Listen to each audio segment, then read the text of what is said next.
Okay, this is excruciatingly crude, but I did manage to hack the Goal Zero battery. I added some very extended long cables for like I knew pretty much looking at this that I would be able to peel it apart and essentially make it so that I could have the power switch or the switch panel somewhere else, the socket somewhere else, and the battery also somewhere else. So if I wanted to run a way bigger battery, I could, but I don't want to. I do want to use still the deep cycle. I'm going to get a deep cycle Duracell battery. So the problem is as soon as it's disconnected from power, we have no power here. I can't do it with only one hand. It was at 14 while plugged in. Now it's at fucking 3 as soon as it's unplugged, and this thing won't even turn on. So I do need a new battery, but I did add some bigger cables, so pretty much that and that. And then this is the inlet. So what I should be able to do with the inlet is, for one, I'm going to encase it in some like a nice casing, and then I'm also going to probably see if I can't I want to see what Harbor Freight uses for their smart system, because I'd like to know, because they have like kind of like multi-connection inputs. I'd like to be able to maybe get like the solar power input into this, as well as, well, just the solar power input, honestly, but I'd like multiple solar panels going into one battery. I think that's possible. I have fucking 3 of these things. Now, if I have to only mount one, I will only mount one, but we'll see. One battery should suffice for just this little system. Plus, it'll be on the car 24/7, so it'll always be charging and in good condition. And it'll be also a deep cycle battery, not the crappy Goal Zero batteries that came with these pieces of shit. And that does leave me a whole nother battery. So at some point in time, I'll get another battery. What I like to do is button this up and make it look really nice. Like I said, like literally these are just giant holes. You're not going to make it look perfect. Like, you know, this is what it is. It looks like this. And once it's encased and everything, I'll be able to cut a hole in the area where I want this and be able to put this in its spot, as well as the power switch. And that's pretty much all you need, is that. The big thing that I'd like to also find out is, will this 12 volt 6.6 amp output for stuff like these lights and some of these other things that I use, can I put an essentially extension cord from Harbor Freight onto that, so that I plug it in here and I can run multiple things off of it? That's a big question that I'd like to know. There is fuses on this, so I shouldn't blow anything up without being warned first, but I'd like to put it in a spot where I can obviously see. I thought about trying to find a way that I could see my battery percentage. I could probably tap onto this with an actual voltmeter and find out how many volts I have on a regular basis, or just hook onto the battery with a standard voltmeter again and just know how much I have, which I probably will end up doing, because I'd like to obviously know how much I have. I think Harbor Freight's smart the solar panel charger also does that, and I'm thinking about getting one to watch the whole system, just to be extra safe. You know, it'll, if anything starts to get too hot or too charged, it'll kick it off. You know, I don't want to overfry my battery. I don't want to blow anything here, but this should work. And in saying that, it's a good idea in my opinion. So today we kind of had some heartache. We did get the stuff for the awning. My poor thing broke. I'm missing one because it's broke. This was a great idea, but I'm gonna scrap it.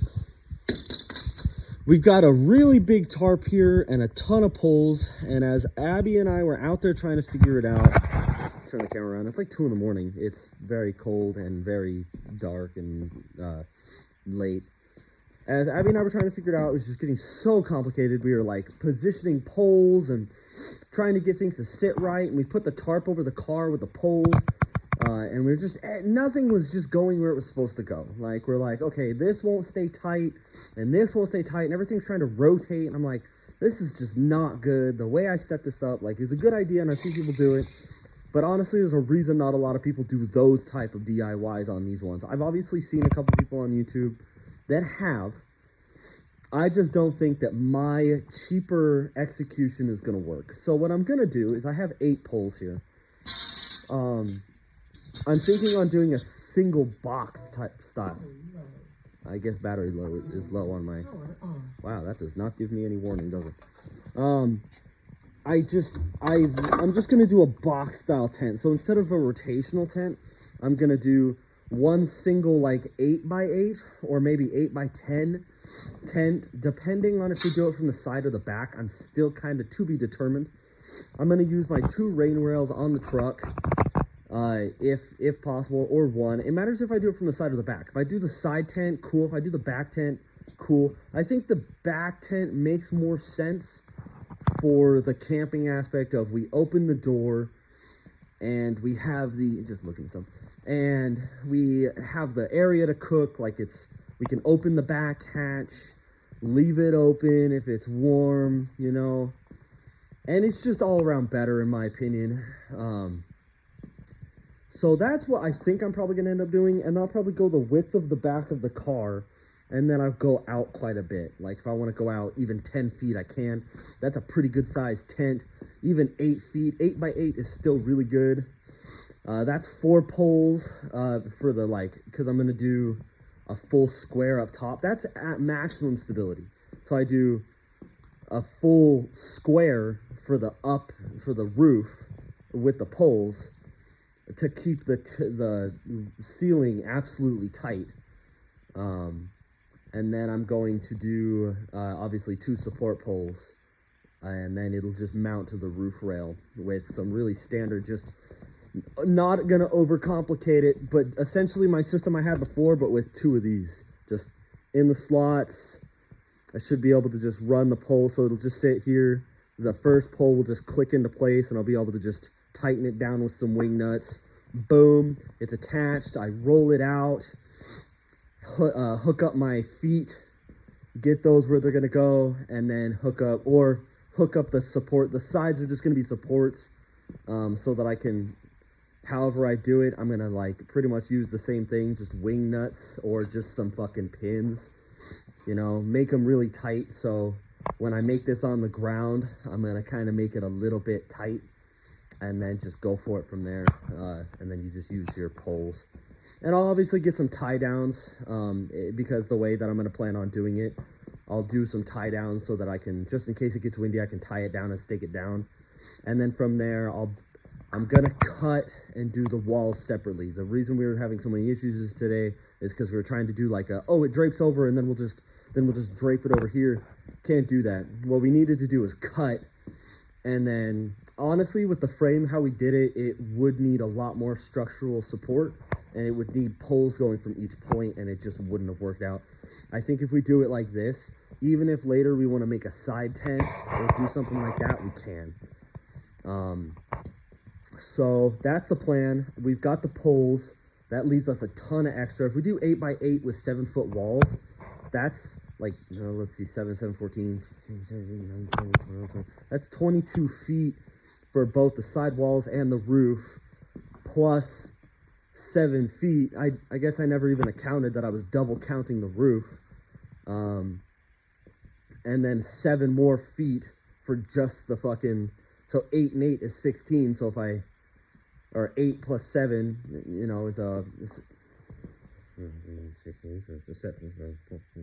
15. Jesus Christ. So 15 feet, and this is a 19 by 29 fucking tarp. So I should be able to lay this bitch out flat, make my frame, cut my poles first. I'll cut an 8x8 and put it up there and make a perfect square, and then move on from there.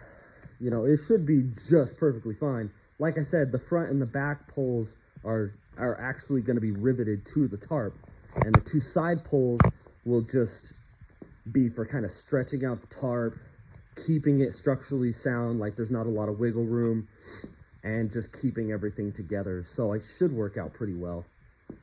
And then when I want to take it apart, I'll just take the side supports off, the feet off, and then roll everything up into a nice 8-foot long kind of tarp bundle and slam it in the back seat. And if I'm feeling spicy, I'll take the mounts off of the truck. They just slide off. I think that's going to be a better idea. I'll be able to stake everything down if I want to. You know, if I don't want the walls fucking flapping around, I'll stake them down, you know. There's rivets for, there's grommets for a reason. It should work out really well. I definitely had a hard time today trying to figure it out. I even got hit in the face with a pole falling off the ladder. Like the pole was under stress and it jumped off the ladder, hit me right in the face. It hurts even now, hours later. So I was pretty upset about that.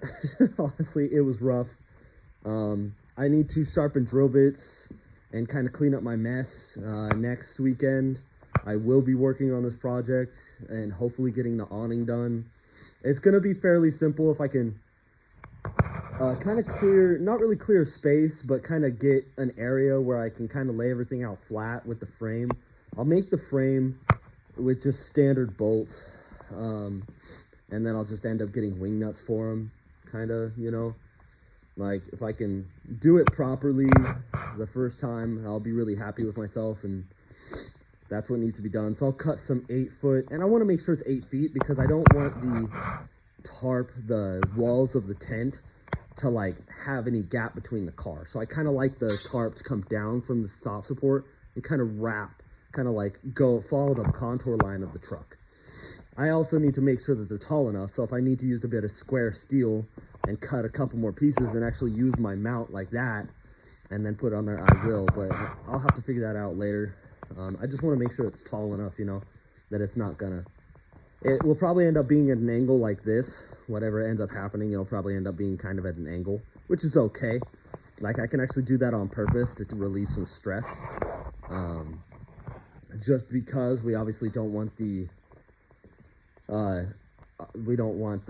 hatch hindering on it. We don't want to have this thing built and then have the hatch go up and you see a giant thing. So I'll probably end up making the whole thing so it's at like a slant from the car, so, which is fine. That means the walls will be kind of slanted. That'll be fine. Like, give it a little extra room, and I can cut them to whatever the fuck design I want. But if I could just make it a little taller, it'd just be a lot easier than making it slanted. So we'll figure it out. I'm still glad that I found that material there so that I can make window like coverings. It was pretty cool playing around in the car while it was like almost completely covered up by a tarp. That was pretty cool, but unfortunately it didn't get to stay that way. So but anyway, I need to get my dad's kind of workbench area cleaned up. I kind of made it a mess trying to clean do all my drill bits. I've got a whole bunch of drill bits that need sharpened. I brought some battery charging stuff over here that needs plugged in. I've got my saw and my drill that are randomly sitting over here. Like, so I do need to clean up the shop because I probably won't be out here very much tomorrow. If anything, I'll go to Lowe's or I'll sit here and tinker with the frame, seeing if I can't get it kind of put together. Just for funsies. Like, everything's a mess though. I have a ton of stuff that's just kind of laying around. Got to get the metal scrap bin put away. Got to put the camping stuff away. Got a bunch of tools that need kind of put away. So we'll see. I kind of just randomly went down the rabbit hole of looking at these Goal Zero batteries tonight. So I've got some, like couple little, like, here's a little mini fucking solar panel just for like your single phone charge users. Kind of cool to put in there. I might throw that in the truck to just sit in the truck on a regular basis. So yeah, it's getting pretty cold out here. It is tempted just to pack up, move my shit from over there and move the drill doctor and just go inside. It is, like I said, excruciatingly cold, and it's like 2 o'clock, so I'm probably fine to go to bed.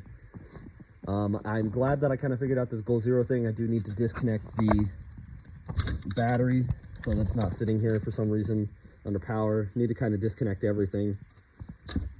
And I'll do some research on what Harbor Freight has to offer for solar management. And the nice thing about this will be that and one thing I never really realized is that with the way that we were currently trying to set up this tarp, it would have covered up any solar panel that we had. 1 solar panel should do it, but 2 solar panels would be kind of cool. I would like to know if you can link these Boulder Solar, because 2 of these across the back just like that would do just fine, and I think it would keep this battery charged a lot better. Even if I wanted to add another battery, 2 of those Duracell batteries in unison, I can link them in unison together using the one system, I think. So, you know, it's an idea. This is just really just a solar management. This battery pack was just kind of meant to just kind of manage things and make things clean. And that's kind of all that I'm using it for, is just to kind of use its safety. It's got safety aspects and fuses and stuff. So that's kind of the whole point of it. When I put it where it needs to go and it won't be able to move around, I'll have it so the fuses are the first thing that I can get in there and change if I need to. And then, yeah, then it's just about cutting some holes in that back area and putting a place where the battery is easily accessible. I kind of can already envision it. Wow, this has been on the whole time, this little propane torch.